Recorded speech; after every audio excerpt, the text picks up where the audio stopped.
Discuss करने जा रहे हैं अपना नेक्स्ट पार्ट ऑफ स्पीच जो है कंजंक्शन। कंजंक्शन जैसे कि नाम से ही क्लियर हो रहा है, conjunction are joining words.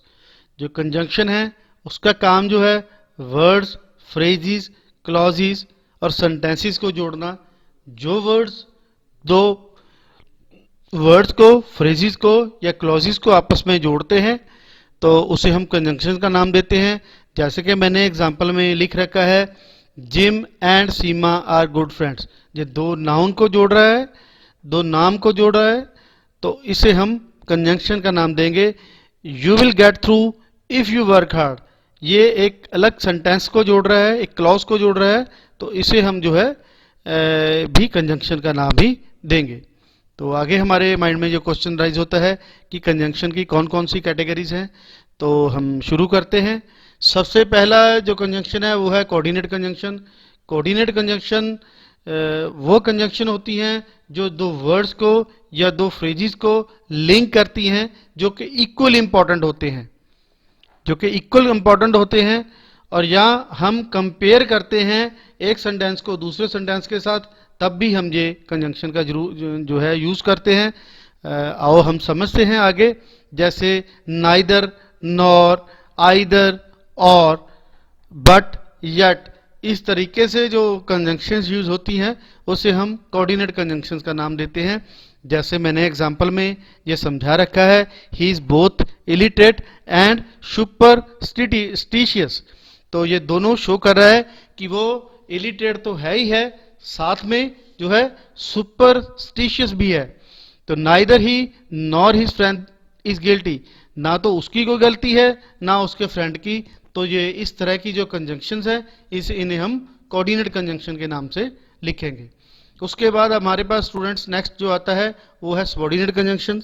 Subordinate conjunction जो होती है वो दो वर्ड्स को, उन वर्ड्स को जोड़ती है जो कि प्रिंसिपल और सबऑर्डिनेट क्लॉज को आपस में जोड़ती हैं, उन्हें हम सबऑर्डिनेट कंजंक्शन का नाम देते हैं। जो कि प्रिंसिपल क्लॉज और सबऑर्डिनेट क्लॉज को जोड़ती हैं। ध्यान से देखिए, if he is here I shall call on him, although he is poor yet he was honest। तो जो यहाँ पे मेन क्लॉज है वो है he was poor yet he was honest, ये सबऑर्डिनेट क्लॉज है।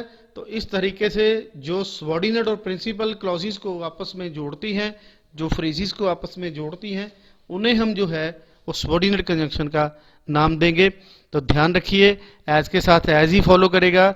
जैसे सो के साथ एज आएगा, नॉट ओनली के साथ बट आल्सो आता है, और नॉट सूनर के साथ देन आता है, नॉट अदर के साथ देन आता है, सच एंड आल्दो के साथ एज आता है। इस तरीके से जो है इनका आपस में कॉम्बिनेशन है। तो ये थी ब्रीफ कंजंक्शन। और हमारी लास्ट पार्ट ऑफ स्पीच जो है वो है इंटरजेक्शन।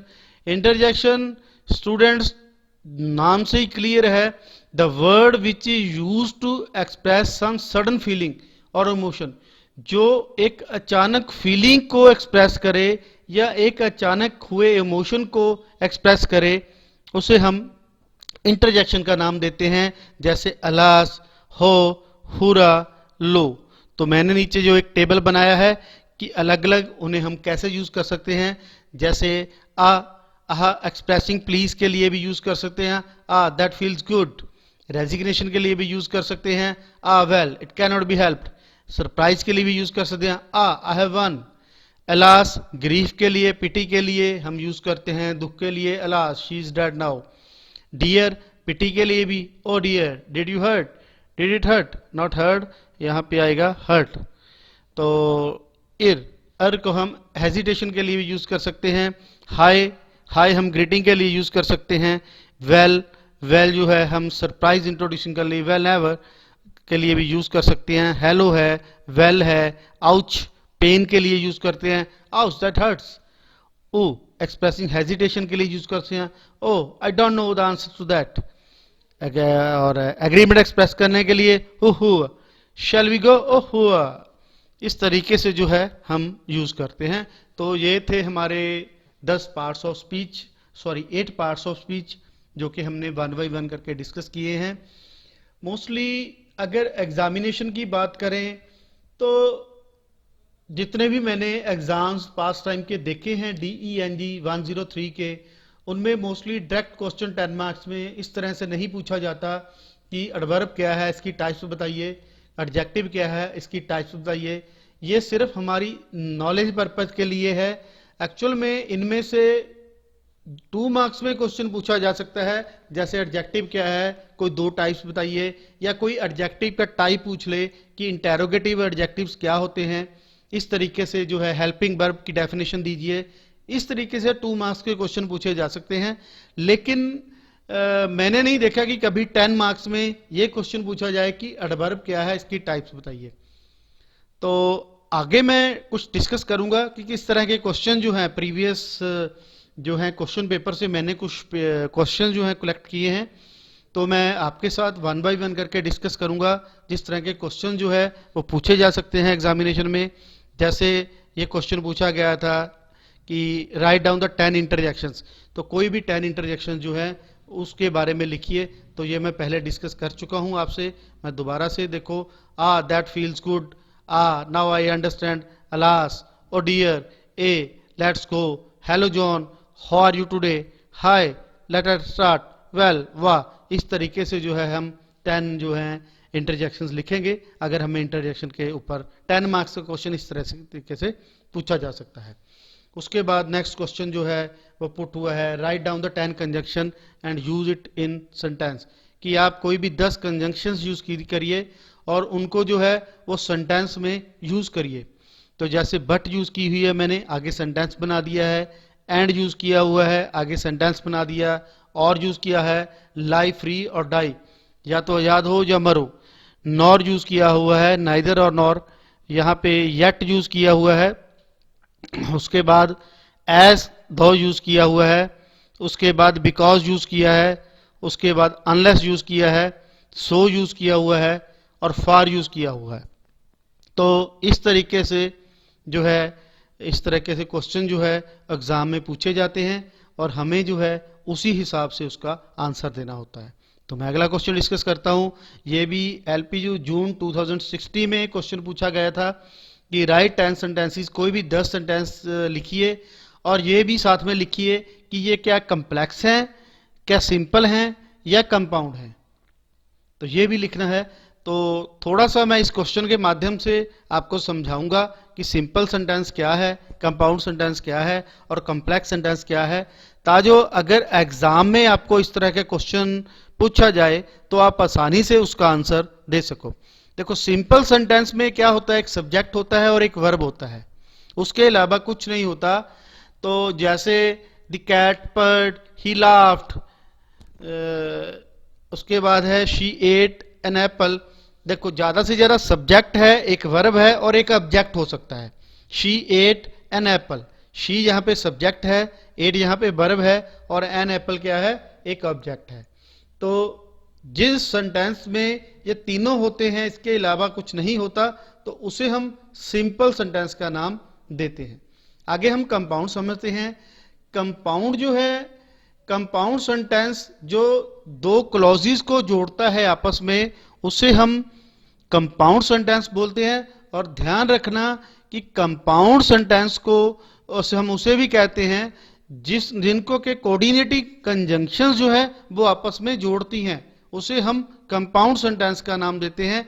जैसे कि एंड, बट, सो, और जो इन कंजंक्शन के द्वारा, ये कोऑर्डिनेटिंग कंजंक्शंस हैं और इन कंजंक्शंस के द्वारा अगर हम सेंटेंस को जोड़ते हैं तो उसे हम कंपाउंड सेंटेंस का नाम देंगे। कंपाउंड सेंटेंस में main clause, connective and main clause, इसमें दोनों ही मेन क्लॉज होती हैं और मेन क्लॉजेस को जो है ये कनेक्ट करता है। दोनों ही इस कंपाउंड सेंटेंस में सबसे बड़ी बात ये है कि दोनों ही मेन क्लॉज होती हैं और दोनों ही अलग अलग लिखी जा सकती हैं। ऐसा नहीं है कि जो है एक सेंटेंस दूसरे पे डिपेंडेंट होता है।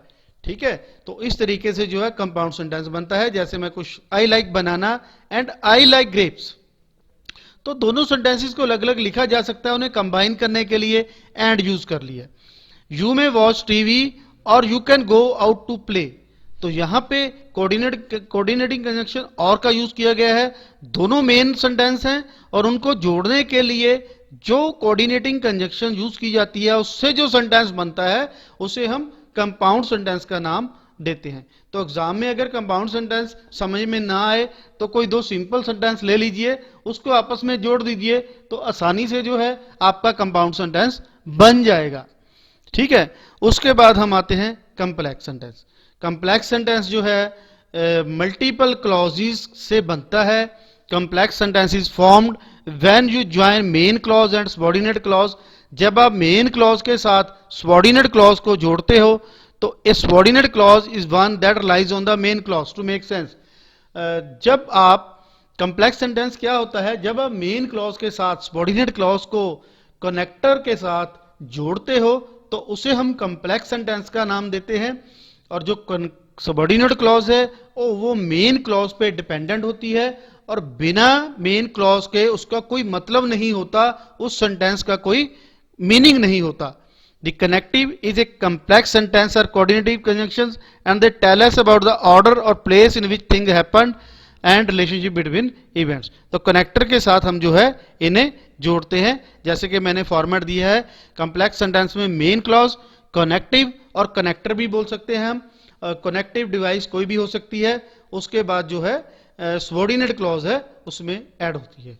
तो क्वेश्चन के माध्यम से, कुछ एग्जाम्पल के माध्यम से समझते हैं हम।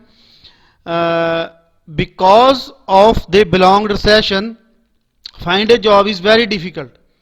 Because of the prolonged recession, because of the prolonged recession, finding a job is very difficult। तो यहां पे जो मेन क्लॉज है वो है finding a job is very difficult, और because of prolonged recession, recession के कारण, ये सबऑर्डिनेट क्लॉज होगी। बिकॉज ऑफ प्रोलॉन्ग्ड रिसेशन का कोई मतलब नहीं बनेगा जब तक आगे का जो सेंटेंस है वो ना लिखा जाए, तो इसे हम कॉम्प्लेक्स सेंटेंस की जो है कैटेगरी में लेंगे। Since I started jogging and lifting weights I have lost 3 kg। तो जब से मैंने जॉगिंग और लिफ्टिंग स्टार्ट किया है मैंने 3 kg लॉस्ट किया है। तो यहां पे जो है सबऑर्डिनेट क्लॉज कौन सी है, since I started jogging and lifting weights, क्योंकि इसका कोई मतलब नहीं है जब तक आगे की क्लॉज जो मेन क्लॉज है उसे हम शो नहीं करते। आई हैव लॉस्ट 3 kg, तो 3 kg उसका कोई मतलब नहीं बनता। तो यहां पे जो है इस तरीके से जो है हम सेंटेंस क्रिएट कर सकते हैं। एक क्वेश्चन मैं आपसे आगे डिस्कस करूंगा जो दिसंबर 2015 में ही क्वेश्चन पूछा गया है एलपीयू में। जैसे कि पार्ट्स ऑफ स्पीच को हमने आइडेंटिफाई करना है। इन्होंने एक सेंटेंस दे दिया, यू को बोल्ड किया होगा कि बताइए ये क्या है। हमें पता है कि ये नाउन की जगह पे यूज किया गया है, तो इसे हम प्रनाउन लिख देंगे। इट, ये भी नाउन की जगह पे यूज किया हुआ है, हम इसे प्रनाउन लिख देंगे। उसके बाद ट्रुथ्स, ट्रुथ्स हमें पता है कि क्वालिटी को शो कर रहा है, तो ये नाउन है, इसे हमें नाउन लिख देंगे। बॉक्स हमें पता है एक नाम है, कॉमन नाउन है, तो इसे हम जो है नाउन में लिख देंगे। उसके बाद बिलाइंग, विल नॉट बिलाइंग, पता ही है विल के बाद लिखा हुआ है, हेल्पिंग वर्ब के बाद है, तो इसे हम वर्ब लिख देंगे। It was not good enough, जो है ये जो एडजेक्टिव है उसको शो कर रहा है, तो इसे हम जो उसका मीनिंग चेंज कर रहा है तो इसे हम एडवर्ब का नाम देंगे। आगे क्वाइट है, हैड को चेंज कर रहा है तो इसे हम एडवर्ब का नाम देंगे। या इन लिखा हुआ है, टू लिखा हुआ है, टू ना देखा, कनेक्ट कर रहा है दो चीजों को, तो इसे हम प्रेपोजिशन का नाम देंगे। द अर्थ रोटेट्स, रोटेट्स पता लग रहा है एक्शन पॉइंट है, एक्शन वर्ड है, तो इसे हम वर्ब का नाम देंगे।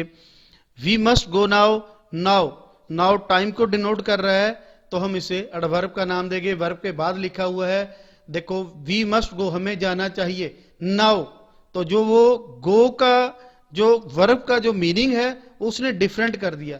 तो यही था कि एडवर्ब क्या था, हमने पहले डिस्कस किया था, जो एडजेक्टिव, नाउन और अगले किसी एडवर्ब का भी मीनिंग चेंज कर दे तो उसे हम एडवर्ब की कैटेगरी में लेते हैं। तो ये था स्टूडेंट्स यूनिट सेकंड। तो मैं अंत में यही कहूंगा कि आप एक बार अच्छी तरह से पार्ट्स ऑफ स्पीच समझ लें। आपको डायरेक्ट क्वेश्चन नहीं पूछा जाएगा, जो है आपको इनडायरेक्टली, जैसे कि मैंने डिस्कस किए हैं, कोई 10 इंटरजेक्शंस लिखो या पार्ट्स ऑफ स्पीच लिखे होंगे, बताओ कौन सा है ये। उसके बाद जो है कोई कंपाउंड सेंटेंस बनाओ, कोई कॉम्प्लेक्स सेंटेंस लिखो, तो आप कुछ सेंटेंसेस जो है आप रिमेंबर कर लीजिए। तो आपको इस तरह के क्वेश्चन जो है एग्जाम में पूछे जा सकते हैं कि कोई 10 जो है सेंटेंस लिखिए और आगे लिखिए कि सिंपल है, कंपाउंड है या कम्प्लेक्स है। तो इस तरीके से ही जो है एग्जाम में क्वेश्चन पूछे जाते हैं। मुझे उम्मीद है कि आपको अच्छी तरह समझ आ गया होगा। फिर भी अगर कोई प्रॉब्लम है तो कमेंट बॉक्स में लिख सकते हैं, जो है हम उस आपकी क्वेरी को बड़े ध्यान से पढ़ेंगे और अच्छी तरह से उसे समझ के उसे कंप्लीट करने की कोशिश करेंगे। Thank you student for unit 2।